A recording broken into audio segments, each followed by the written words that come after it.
Amir Antler's family has lived on Israel's northern border for generations. His home overlooks southern Lebanon.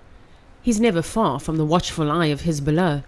But he still feels safe because when he stares back, he sees United Nations soldiers. בגלל שזה נותן הסתכלות נוספת, לפני שמישהו נוקט איזשהו צעד אקטיבי אחד מול השני, הם יודעים שנמצא פה עוד גורם שהוא בינלאומי.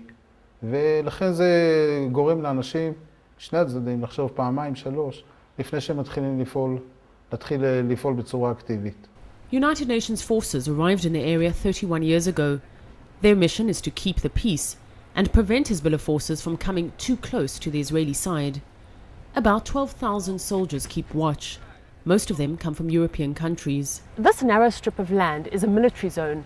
Just to my right is Lebanon, and to my left is Israel. The United Nations is in control here, but they don't always get it right. In fact, they got it very wrong 3 years ago when Hezbollah kidnapped 2 Israeli soldiers patrolling the border. It triggered a month-long war.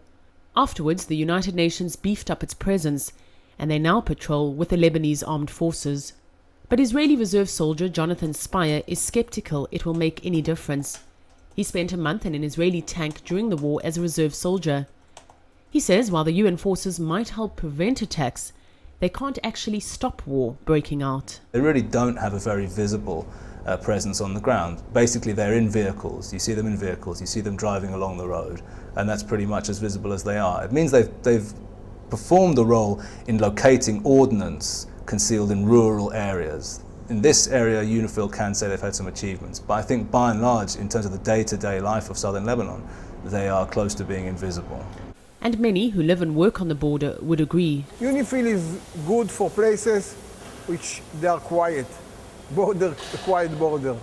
I don't think that UNIFIL is good for places when was a war, there is no peace, and both sides don't know what is going to be the future. And this is the question Israeli officials are asking. How will the United Nations forces in Lebanon look a few months from now? They're in high demand elsewhere in the world. America is putting pressure on European countries to increase their contribution to the NATO war in Afghanistan. Poland's already announced it's bringing its soldiers home from Lebanon in the next few months, and there's signs more countries could follow. It may create a problem of credibility. The effective operation of UNIFIL is to a much extent dependent on the level of trust that the other actors in this area have in UNIFIL, and mainly, of course, Lebanon and Israel. And these two states may have less trust in the forces that will replace the European forces. Should Poland start a domino effect and other European countries pull out of UNIFIL, the risk of another conflict in this part of the world could be just around the corner.